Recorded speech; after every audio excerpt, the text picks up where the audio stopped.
ಕೇಂದ್ರ ಶಿಕ್ಷಣ ಸಚಿವರಾದಂತಹ ಧರ್ಮೇಂದ್ರ ಪ್ರಧಾನ್ ಅವರು ರಾಜೀನಾಮೆಯನ್ನು ಕೊಟ್ಟಿದ್ದಾರೆ. ಇದು ಯುವ ಸಮೂಹಕ್ಕೆ ಅತಿ ದೊಡ್ಡ ಗೆಲುವು. ಕಾಕ್ರೋಚ್ ಪಾರ್ಟಿ ನಿರಂತರವಾಗಿ 1 ತಿಂಗಳಿನಿಂದ ಹೋರಾಟ ಮಾಡ್ತಾ ಇತ್ತು. ನೀಟ್ ಪರೀಕ್ಷೆಯಲ್ಲಿ ನಡೆದಂತಹ ಅಕ್ರಮವನ್ನು ಬಯಲಿಗೆಳೆದು ತಪ್ಪಿತಸ್ಥರನಿಗೆ ಶಿಕ್ಷೆಯಾಗಬೇಕು, ಶಿಕ್ಷಣ ಸಚಿವರು ರಾಜೀನಾಮೆ ಕೊಡಬೇಕು ಅಂತ ಹೇಳಿ, ಸೊ ಈ ನಿಟ್ಟಿನಲ್ಲಿ ಕಾಕ್ರೋಚ್ ಜನತಾ ಪಾರ್ಟಿಯ ಕೊನೆಗೂ ಕೂಡ ಆ ಪ್ರತಿಭಟನೆಗೆ ತಲೆಬಾಗಿದೆ ಕೇಂದ್ರ ಬಿಜೆಪಿ.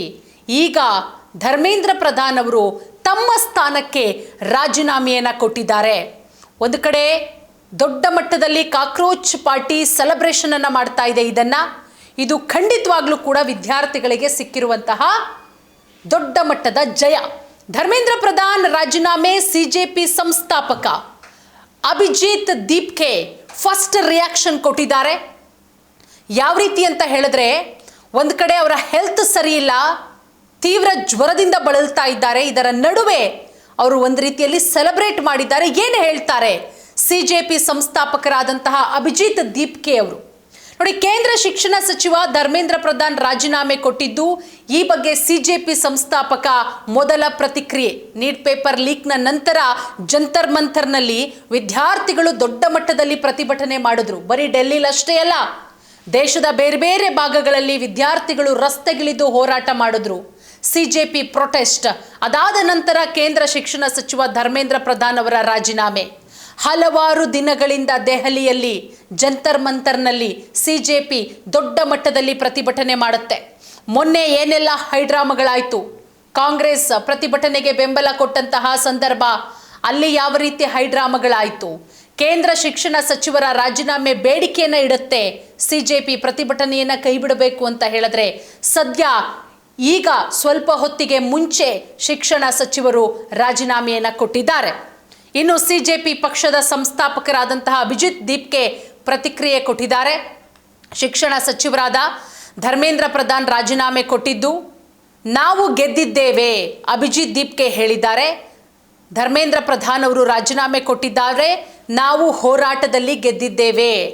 ಇನ್ನು ಧರ್ಮೇಂದ್ರ ಪ್ರಧಾನ್ ಅವರು ಪತ್ರ ಕೂಡ ಬರೆದಿದ್ದಾರೆ. ಆ ಪತ್ರದಲ್ಲಿ ಏನಿದೆ ಅಂತ ಹೇಳಿದ್ರೆ, ಮೋದಿ ಆಡಳಿತದಲ್ಲಿ ಸೇವೆ ಸಲ್ಲಿಸೋದಕ್ಕೆ ನನಗೆ ಅವಕಾಶ ಸಿಕ್ಕಿದ್ದಕ್ಕೆ ಕೃತಜ್ಞತೆ. 2026ರ ಮೇ 3ರ ನೀಟ್ ಪರೀಕ್ಷೆಯಲ್ಲಿ ಅಕ್ರಮಗಳು ನಡೆದವು. ಸರ್ಕಾರ ತಕ್ಷಣ ಕ್ರಮ ಕೈಗೊಂಡು ತನಿಖೆಗೆ ಸಿಬಿಐಗೆ ನೀಡಿತು. ಪರೀಕ್ಷೆಯನ್ನು ರದ್ದುಪಡಿಸಿ ಮರುಪರೀಕ್ಷೆ ದಿನಾಂಕ ಘೋಷಿಸಿದ್ವು. ಮರುಪರೀಕ್ಷೆಯೂ ಜೂನ್ 21ರಂದು ಯಶಸ್ವಿಯಾಗಿ ನಡೆಯುತ್ತೆ. ಮುಂದಿನ ವರ್ಷದಿಂದ ಕಂಪ್ಯೂಟರ್ ಆಧಾರಿತ ಪರೀಕ್ಷೆ. ಮೊದಲ ದಿನದಿಂದ ಸಂಪೂರ್ಣ ಜವಾಬ್ದಾರಿ ನಾನು ಹೊತ್ತಿದ್ದೆ. ಯಾವುದೇ ವಿದ್ಯಾರ್ಥಿಯ ಭವಿಷ್ಯ ಹಾಳಾಗಬಾರ್ದು. ತಪ್ಪಿತಸ್ಥರ ವಿರುದ್ಧ ಕಠಿಣ ಕ್ರಮಕ್ಕೆ ನಾನು ನಿಶ್ಚಯಿಸಿದ್ದೆ. ಜೂನ್ 16ನೇ ತಾರೀಕು ಪ್ರಕಟವಾದ ನೀಟ್ ಯುಜಿ ಫಲಿತಾಂಶಗಳು ತೃಪ್ತಿಕರ. ಬಡ ಪ್ರತಿಭಾವಂತ ವಿದ್ಯಾರ್ಥಿಗಳು ಕೂಡ ಯಶಸ್ಸು ಸಾಧಿಸಿದ್ದಾರೆ. ಆದರೂ ಈ ಅವಧಿಯಲ್ಲಿ ಕೆಲವರು ದಾರಿ ತಪ್ಪಿಸೋದಕ್ಕೆ ಯತ್ನಿಸಿದ್ರು. ನಾನು ಪ್ರಜಾಪ್ರಭುತ್ವದ ಶಕ್ತಿಯ ಮೇಲೆ ಅಚಲ ವಿಶ್ವಾಸವಿಟ್ಟಿದ್ದೇನೆ. ಯುವಜನರ ಆಶಯಗಳು, ನಿರೀಕ್ಷೆಗಳಿಗೆ ಸದಾ ಗೌರವ ಕೊಟ್ಟಿದ್ದೇನೆ.